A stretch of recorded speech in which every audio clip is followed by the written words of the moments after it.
I have a problem. Actually, I have many problems, but for now I'm just going to focus on one. Probably the least important of my problems. But I've got to start somewhere. My problem is that I do not have clothes that I enjoy wearing. Correction. I do have clothes that I would love to wear. The trouble is, those clothes have not yet reached their final form. Huh? As in fabric that has to be cut into pieces, sewn together, and all that before I can wear them. And what are you doing sticking up? And there are clothes in my closet that I never wear that have the potential to be morphed into something that I will wear. So prepare thyself for a video series in which I will be creating / upcycling clothing that I will enjoy wearing. Or else. I meant I will enjoy it or else, not prepare yourself or else. I'm threatening myself, not you. Okay. Just wanted to make that clear. That just came off as really aggressive. So here's a far less aggressive tone. How do you like my outfit of the day? Or rather, outfit of the evening, because they are pajamas. Here we have a pair of high-waisted pants with an elastic waist for ultimate comfort, formulated from a thrifted bedsheet. And for the top, a fantastic fitting t-shirt for $1 discovered in the men's clearance section at Walmart. Seriously though, if you appreciate 100% cotton t-shirts, you might give the men's section a gander. This little number I discovered on the thrift store clearance rack for $1. I am going to do very little to change this dress. I like it, it's made of rayon, it's simple, I think it will be a great summer dress, but no pockets. So I'm thinking about adding pockets and maybe making it a bit shorter. This one I also found at the thrift store. It's very lightweight and soft, but I think maybe you can tell why I don't quite adore it. The fit is not fitting. This one is going to need a bit more work. And this. I made this last year from some fabric I purchased from the thrift store. Definitely 100% rayon. It's lovely, flowy, soft fabric. The design, however, is lacking. I made this when I was sleep deprived and overwhelmed, but I was so desperate to do some sewing. Did you know that going without sleep for just one night impairs your abilities as much as a blood alcohol level beyond the legal limit to drive? That probably means it's not good to operate machinery either. But I did, and this is how it turned out. I don't like it personally. Also, it's been imbued with memories from that time in my life, so I think I like the general direction, I just really don't like how it fits. Also, I only had enough fabric left to do one teeny tiny pocket, so I would like to improve upon the pockets. I began with the least challenging endeavor. I know they, the great, illustrious, and all-knowing they, say that you're supposed to do the hardest part first and get it out of the way. Well, I think that's ridiculous. I say start with the easiest and quickest part so you can cross it off your list and feel that you are actually making progress. If the first step is the hardest and takes the longest, I am definitely losing steam and interest. Oh, sorry, I was supposed to explain what I was doing. Basically, take some fabric similar in color and cut out some pocket-shaped pieces, make an incision in the dress on each hip, and fill in the new gaps with the pockets. If you should like to see this in more detail with actual instructions, I might have such a thing over on my Instagram. So after I added those pockets, I pressed the hem up about 1.5 inches and then again another 1.5 inches. I did such a big hem because I really didn't want to cut into the dress in case I changed my mind later and wanted it long, and also if I ended up giving the dress away, maybe someone else would want it longer too. Also, the fabric is super floaty, so a chunky hem would help weigh it down. So yeah, lots of reasons to not do the chop. Today I'm going to be working on this piece. For this one, I wanted to lop off the top and turn it into a simple tiered skirt. Quicker said than done though, because in order to make the skirt my preferred length, I would have to take all of the tiers apart. So I deconstructed the pieces, which took so very, very long to do. But I finally separated them all, and while my iron was heating, I turned my attention to something else only to be surprised by a loud pop behind me. I explained everything to the camera in the moment, but the audio is no good. So, voiceover. You may note that there is a little scorch mark on my ironing board cover right next to the iron. Listen, I don't want to be pointing fingers, but it is right next to the iron, and the iron didn't work anymore after that. That sweet little sunbeam has been with me for almost a year. Good thing I didn't get rid of my vexatious shark. It's vexing, and it doesn't work very well, but it works. Not to be deterred, I soldiered on. I removed the elastic from the top piece, thinking I would use it for the waistband, but I didn't. Then it was time to straighten out some rectangles, give them a good talking to, and cut them down to size. I finished the hem before sewing the pieces back together, mostly so I could tell the pieces apart. They kind of look the same except for length, so it's easy to get them mixed up and have to undo and redo all of your hard work.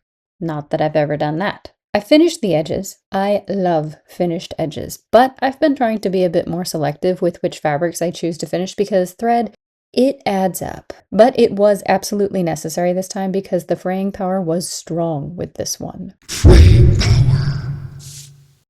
And then it was just a matter of gathering up an edge and stitching it to another edge, gathering up yet another edge and stitching it to, yes, another edge. One might say this is a very edgy skirt. Until the 3 pieces had become one. I really like tiered skirts, and my opinion is that they are a fairly simple make, but boy, do they take me a long time to put together. And the final step was sending the elastic through and closing up the gap. Usually I just overlap the elastic, but with thinner fabrics like this, I will be patient and use this method. Just take a piece of bias tape and gently fold the elastic inside. Ta-da! Actually, no ta-da. I came to the conclusion that I hated the way the waistband turned out. It needed some more muchness. So I cut out a couple strips of fabric and stabilized them with some muslin, joined them together, and then attached the waistband to the top of the skirt and reinserted the elastic, and then it was ta-da. But you'll have to wait to see it at the end. I didn't think I was going to be able to do anything with the top piece of the dress, but the potential waist was really bothering me, so I threw it on to Edith and we messed around with it for a little bit.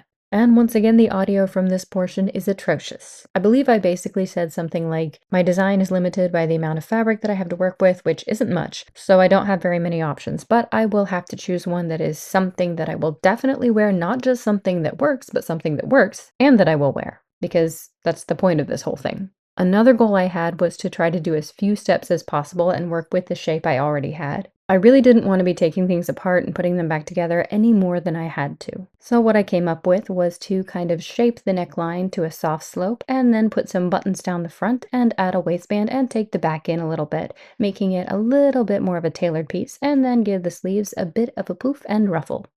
By the time I figured all that out, it had gotten pretty late, but I was able to do a bit of disassembling before crawling into bed for the night. Figuring out elastic placements was a process. I figured about half of it on Edith and half of it on myself. Since we are not precisely the same size, it's important to try things on myself. I finally secured all the elastics into place and then built myself a waistband and front placket and attached them to the top. Then it was time for buttons. The clear buttons don't look bad, but they don't look great. I don't really love how they look. So I think I'm gonna try to cover them with cloth. Now, I do consider myself fairly good at covering buttons. What I do not consider myself good at is doing things within frame, so you can actually see what I'm doing. My apologies. I am working on it. Basically, I just cut out some circles larger than the button, then I run a stitch around the edge of the circle, making a little bit of a bag, and then let it swallow up the button. I secure each one with some stitching, then some glue, and a tiny little circle of fabric on top, covering the raw edges. I also stitch that into place, and then I can just sew them on as normal. Oh yeah, much better than the clear buttons. I gave each sleeve a casing for some elastic, ran that elastic through, closed up the gaps, and the blouse was wearable. This is all that is left over. So here it is. It didn't turn out as tight as I thought it would, which is great because I wanted it to be a little bit loose, or at least I didn't want it to be real constrictive. So I am fairly pleased with it. The only thing that I do not like about it is the back. It's not quite as tailored as I wanted it. I didn't want it constricting, but I did want it a little more tailored. So what I'm going to do is just in the back. The front is fine. I'm going to go in here, make an incision, open up that seam, and then slide in the elastic. That'll pull it in just a little bit, just on the back. Okay, so I have changed my mind about the elastic. As much as I want to use the elastic that came with the garment, I am not going to, because once I put this in, since it's kind of slim, I will end up with a bit of a ruffle, and that would normally be fine, but this fabric is pretty thick. There are several layers, so I would end up with a pretty chunky ruffle, and I really don't want to do that. So I am going to use this elastic, because that's much closer to the right size, and I think that will look so much better. And then I will just save this for a future project. I think it turned out pretty cute. Hey, that was a very good look. Sorry, you'll have to wait for the reveal. We're moving on to the last one. Almost there. I can see a light at the end of the tunnel. So my plan with this one was to simply separate the top from the bottom, turn it into a two-piece set, make the blouse a little less full, and maybe add some ruffles. So I just deconstructed it and trimmed the pieces down a little bit. Oh no. All right. So you know how my other iron kind of made a pop and then it made a little scorch mark here? And I was so glad to have not thrown this out because it was still working. So I was really glad to have a backup. Well, now, this iron isn't working. Sometimes the light will come on, but then it will go off right away. I've tried plugging it in somewhere else. There's the light. I tip it and there's the light. Nope. Oh, it's a cord problem. If I push it in like this, it goes on, and then my backup iron is broken. I guess I could just hold it like this the whole time, right? Well, I guess I need to buy a new iron. I may have to visit the thrift store today and see what they have. For today anyway, I could just see if I could borrow my mom's. Okay, I'm holding it like this and it seems to be working okay, but I also have this like fear that it's going to shock me. And then I will set it down. It's still working. It's still working. Okay.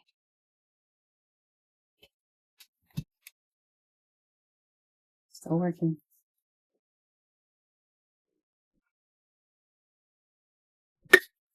I really don't relish the thought of getting electrocuted or burning the house down. Neither of those things are on my list of things to do today or any day. Oh, it's working. It's working. I did not end up borrowing my mom's iron, and I'm so glad I didn't because her iron actually went kaput just a few days later. And if I had laid a finger on it, I would have completely blamed myself thinking I was cursed. But I only destroyed 2 irons in 1 week, not 3, so not cursed. I hope. For the top, I used my trusty peasant blouse crop top pattern, which is a variation of the pattern from this video, which I've actually gotten a lot of questions about, and I have been saying for such a long time that I wanted to make a follow-up video to that, answering questions and showing variations. I just haven't done it yet. It's on my list, my ever-growing list. Switching over to the pants for a moment. This is the fabric I have left to construct pockets. I don't have enough fabric to make pockets the size that I want. So what I'm going to do is just cut strips, and then the bulk of the pocket is going to be out of that lining fabric that I use to make pockets for the dress. So my current system right now is to hold the cord in this position till the green light comes on, and then I bring it up to the hottest setting. And then I just hold it here until it charges, and then I'm hoping that it won't go off. It did go off, but at least now I have a nice hot iron to use for a few minutes until it cools off. So that's my system right now. And it seems to be working. It's taking a little more time than usual, but it's working. Like the top, I just had to do a little bit of trimming on the pants to make them a better fit and then stitch them back together. And then I installed those pockets and ran some elastic through the waistband, and I had a pair of pants with pockets. 2 of them. Then, because most bias tape is made of a rather stiff polyester cotton blend and I wanted something lightweight, I whipped up some of my own bias tape from the lining fabric for the blouse. I stitched the casings onto the top of the blouse, the bottom, and both sleeves. Okay, this one just finally popped as well. I don't know if you can see the smoke, but it sparked, it popped, it smoked. So I think, oh yeah, there's a tiny bit right there. Oh my goodness. I think it's time. Good job. I need to unplug this. All right, fare thee well, shark iron. I am off to the thrift store to see if I can find another iron. Surprise! I found another iron, but I didn't even have to go to the thrift store. I didn't even have to leave the house. How, you ask? Well, I forgot that I had already purchased an iron from the thrift store some time ago, and I stuck it way, way in the back of my closet because I was so frustrated with myself for buying something that I didn't need at the time. While past me was frustrated, future me is present me is time travel is confusing. I am pleased. There's the not spending more money, but also I didn't have to leave the house, which I really didn't want to do. I do believe that is what is called a win-win situation.